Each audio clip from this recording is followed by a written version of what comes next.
जय श्री राम भक्तों। आज सुंदरकांड पाठ का दूसरा दिन है। हम ऐसे ही रोज सुंदरकांड पाठ करेंगे, तो हम शुरू करते हैं। जय श्री राम। निश्चर एक सिंधु महु रहे, करी माया नभु के खग गयहि। जीव जंतु जे गगन उड़ाही, जल विलोक तिनके परछाही।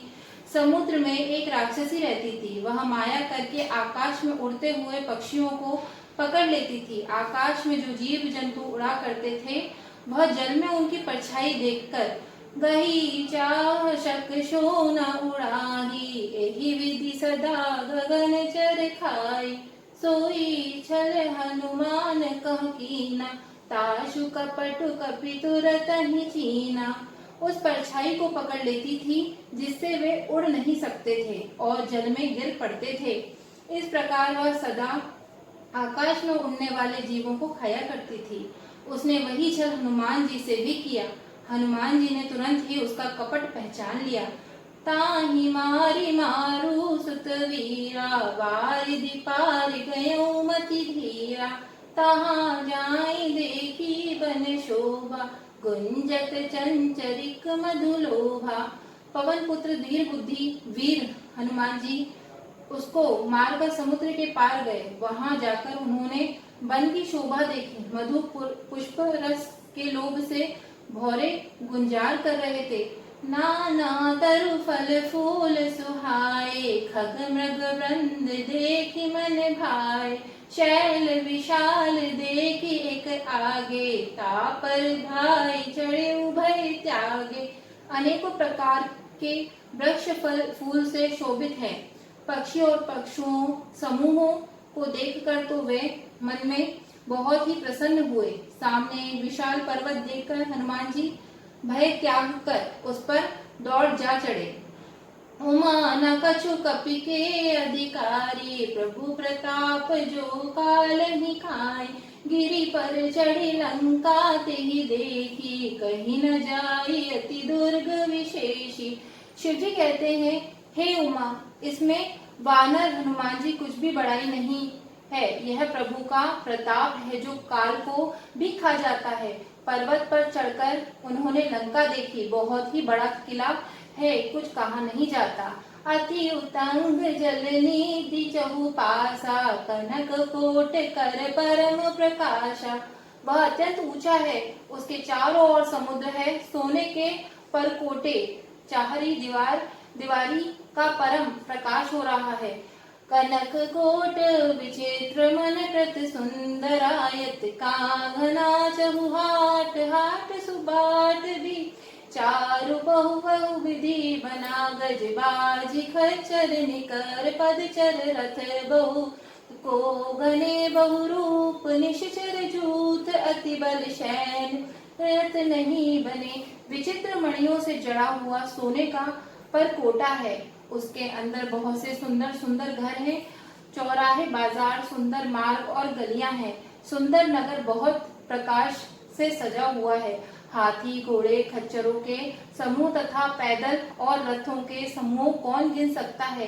अनेक रूपों के राक्षसों के दल हैं। उनकी अत्यंत बलवती सेना वर्णन करते नहीं बनती। वन बाग उपवन उपवन वाटिका सरकूप वापी, सो यही नर नाग सुर गंधर्व कन्या।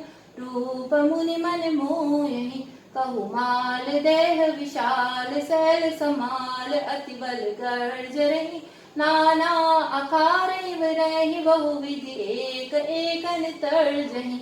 वन बाग उपवन बगीचे, फुलवाड़ी, तालाब, कुएं और बावलियां सुशोभित हैं।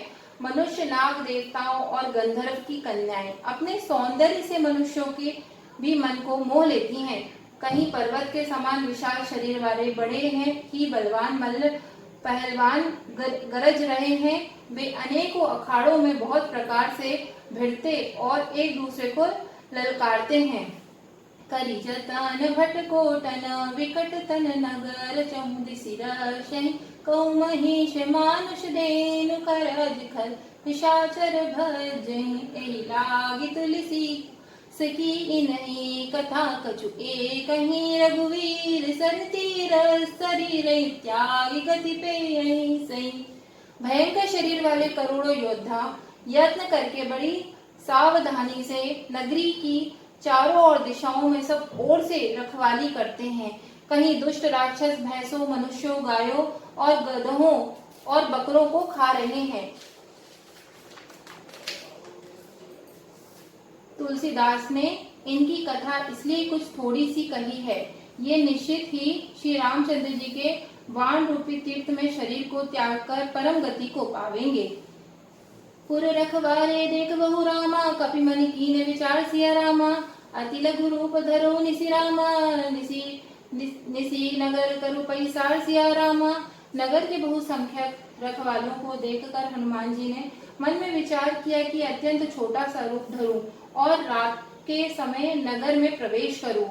मंगल भवन मंगल हारी, दबौ दशरथ अजर बिहारी। महावीर बिन बौ हनुमाना, राम जास जस आप बखाना।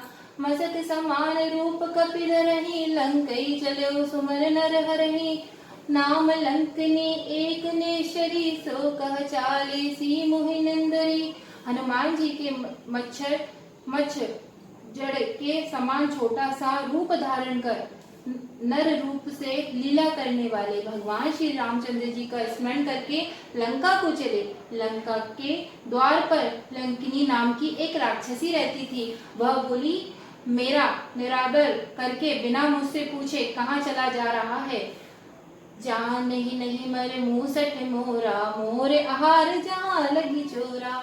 मुटिका एक महाकपिहनई, रुधिर बमत धरणी ठन मनई। हे मूर्ख, तूने मेरा भेद नहीं जाना। जहाँ तक जितने चोर हैं वे सब मेरे आहार हैं। महाकपि हनुमान जी ने उसे एक घूसा मारा, जिससे वह खून की उल्टी करती हुई पृथ्वी पर लुढ़क पड़ी। पुनी सवारी उठी सो लंका, जोरी पानी कर विनय शशंका। जब रावण ही ब्रह्मावर दीना, चलत विरंची कहा मोहि चीना। वह लंकिनी फिर अपने को संभाल कर उठी और डर के मारे हाथ जोड़कर विनती करने लगी। वह बोली, रावण को जब ब्रह्मा जी ने वर दिया था, तब चलते समय उन्होंने मुझे राक्षसों के विनाश की यह पहचान बता दी थी कि विकल हो सीते कपि के मारे, तब जाने निश्चर संघारे। तात मोर अति पुण्य बहुता, देखे नयन राम कर दूता। जब तू बंदर के मारने से व्याकुल हो जाए, तब तू राक्षसों को संहार हुआ जान लेना। हे तात, मेरे बड़े पुण्य हैं जो मैं श्री रामचंद्र जी के दूत आपको नेत्रों से देख पाई। तात स्वर्ग अपवर्ग सुख रामा, धरिए तुला एकांग सिया रामा। तुलना ताहि शकल मिलिया रामा, जो सुख लग सतसंग सिया रामा। हे तात, स्वर्ग और मोक्ष के सब सुखों को तराजू के एक पल्लड़े में रखा जाए तो भी वे सब मिलकर दूसरे पल्लड़ पर रखे हुए उस सुख के बराबर नहीं हो सकता, जो लव क्षण मात्र के सत्संग से होता है। मंगल भवन अमंगल हारी, दबौ दशरथ अजर बिहार। महावीर बिन बौ हनुमाना, राम जास जस आप बखाना। श्री रामचंद्र भगवान की जय। कथा विसर्जन होत है, सुनो वीर हनुमान, जो जनता से आए हो तोता करो पयान। बुद्धिहीन तन जान के सुमरो पवन कुमार, बल बुद्धि विद्या मोहि दियो हरे कलेश विकार। सियावर रामचंद्र जी की जय, पवन पुत्र हनुमान जी की जय। अगला अध्याय हम कल पढ़ेंगे। जय श्री राम।